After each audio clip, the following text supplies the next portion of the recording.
Hey everyone, it's Pastry Chef Ed again. I miss New York, so Florida decided to go down to 35 degrees. So I'm gonna make one of my favorite things that I used to make in New York when it was cold out. Hearty meal, easy to make. It's called red peppercorn short ribs. Involves a little wine, a little red peppercorns, and a host of little things that just make this dish very easy to make. So let's get started.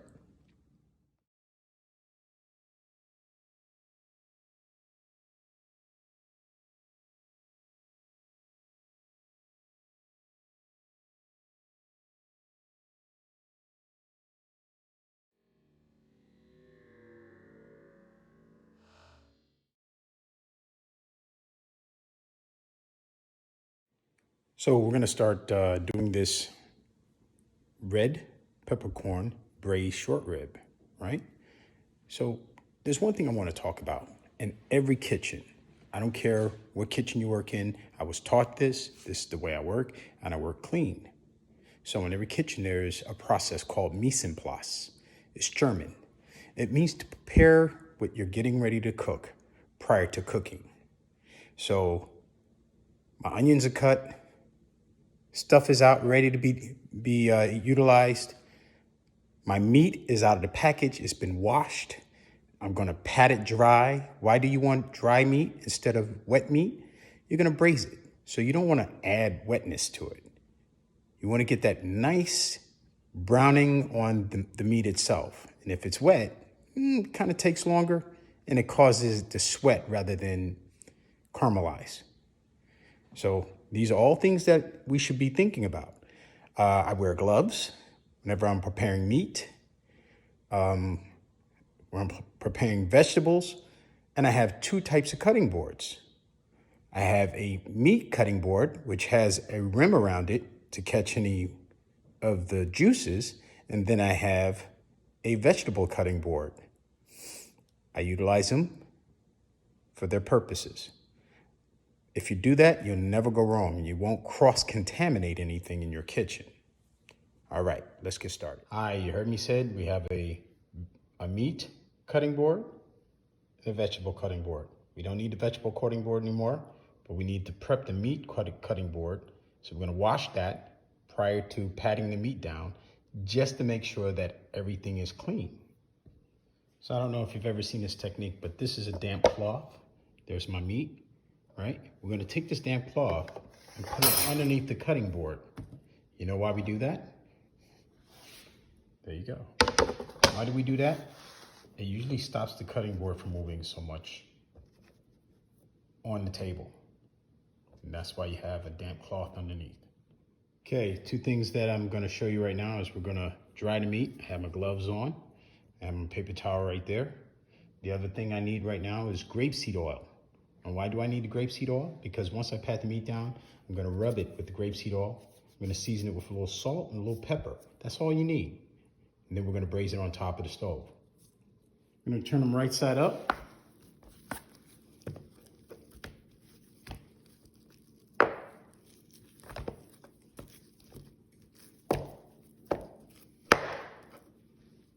gonna take one glove off so I can touch the bottle. I have the top off already.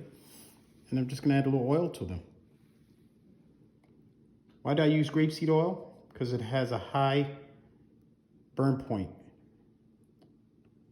And that's something you want always whenever you're trying to cook or braise a piece of meat. All right, I will rub it in. If you notice, I take the flat side or the bone side and I make sure that gets oiled as well. Then I turn it back over. All right, let's get them all done. Bone side down, bone side down, bone side down. That way you know you did it already. Last but not least, okay, these are ready to go into the pot. So this is a 2-cook process when we're making this red wine peppercorn braised short ribs. two-cook process. One is braising the meat on top of the oven, then sauteing the vegetables, then deglazing the wine. And once all that's done, we're going to place the meat back into the pot that we're using. And we're going to use a full one of these and a half, which makes 6 cups. At that time, we're going to place the tomato paste, the whole can of tomato paste, and about 15 to 20 peppercorns. Then after that's happening on top of the stove and it gets to a boil, we're going to place a nice aluminum foil over top, cover the pan, throw it in the oven at 200 degrees, and just let it go slow and go. Go and slow, about 2.5 to 3 hours. That meat should fall off the bone. It's at that time we're going to place the already sauteed vegetables back into the pot. That's it, folks. That's as easy as it is to make it. Now let's get to working on it so people can see exactly how we do it. See you in a bit. Done. Let's begin the process. Fire's on. I keep it at medium to high heat. I got about 1/4 cup of grapeseed oil in there. Season the meat. You can take the glove off.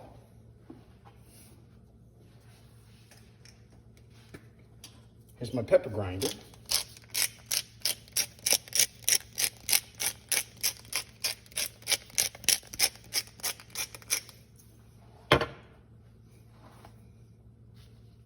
Turn it over. Let's grind the other side.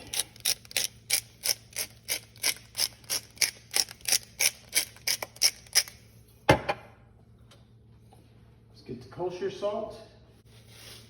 Season our meat here.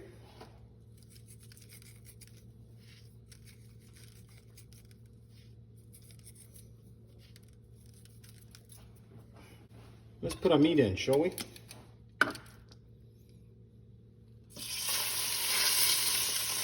Once again, don't crowd the pan. I'll be able to get about, give or take, 5 of them in there at a time. And if you can see, they're in there buzzing away. And what I'll do is I'll do all 4 sides, leaving the tops and the bottoms. I'll hold it with the tongs. We'll be back in a moment. Notice that nice little caramelization on the first couple of ribs that we've done. I'm going to take them out. Very nice. I'm going to place them in a clean bowl.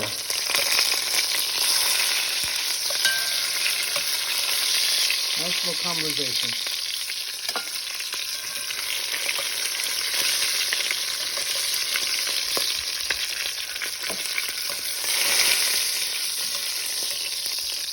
Very nice.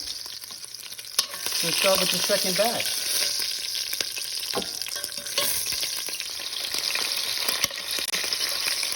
And on the side.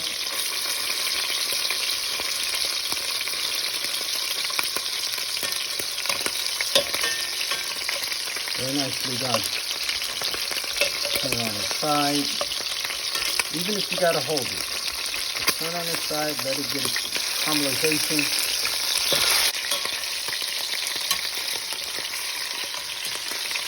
There you go. As simple as that. All right, let's get the bottom.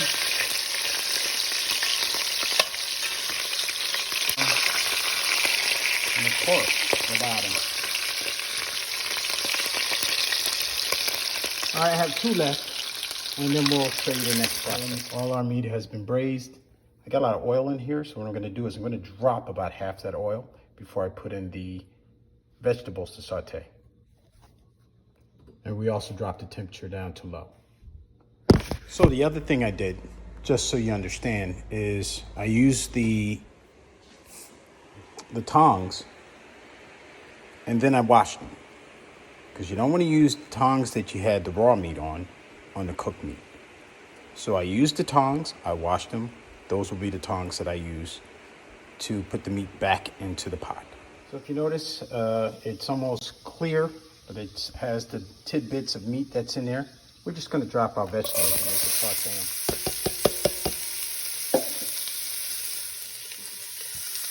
I can use the same tongs.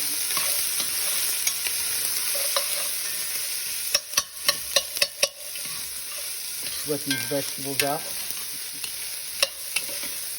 About 5 minutes. They should be nice and easy. And what we'll do is we'll take those out, and then we'll deglaze the wine. Well, as you can see, the mirepoix, the celery, onions, and carrots have been sweating for now about 5 minutes. They're ready to come out, and we'll begin the glazing process with the wine. Okay, onions and carrots and celery. The mirepoix has been done. I opened up my bottle of wine, and we're going to deglaze this pan.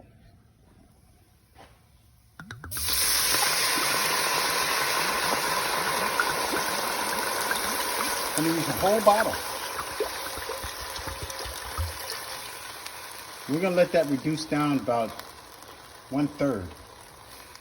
And once we do, it should be syrupy. We'll put the beef back in. As you can see, it's already starting to boil.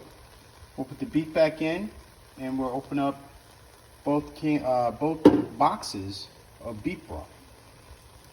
And we'll give it 6 cups.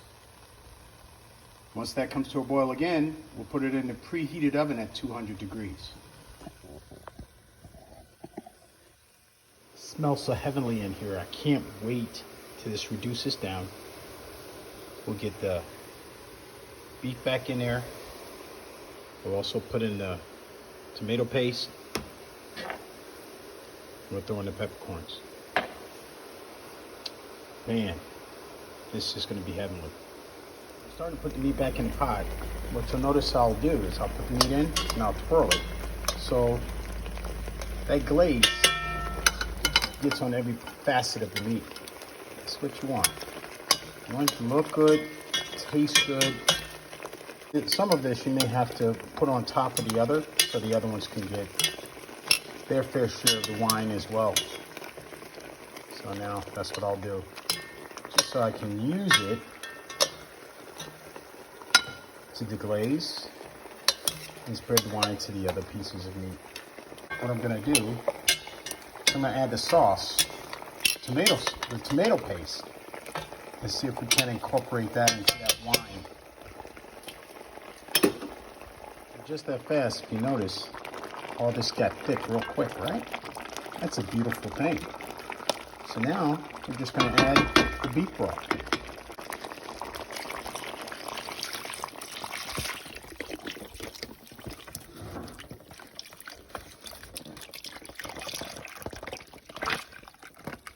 So we got one of those. I'm going to use another half of one of those to cover it. Once it's all covered and it comes back to a boil, if you look how rich that looks. Look how rich and color that looks. Oh, don't spill it now. Okay, so once we get all this covered, and remember I got to put the peppercorns back in here. You know this thing is going to be great. This is going to be, now there you go. It's pretty much covered. I'm going to throw the peppercorns in. I usually take about a handful, just a handful, throw them in there. Okay, we'll let that come to a boil. We'll put some foil on top of that, and then we'll cover it. Put it in the oven. Okay, so it's been 2 hours. I'm gonna take the pot out of the oven. We're gonna add the vegetables, and then we're gonna put it on the back burner to let it simmer for another half hour. Let's see what we got. There you have it, folks. There you have it. It's already reduced down. It looks good. I took some out, put it in another pot because we're eating tonight. We have some mixed vegetables, some pappardelle, and there's the sauce, and another one just in case I get hungry again. Bon appetit. It's real easy to do. It's not hard to do at all. All right. Have a good night.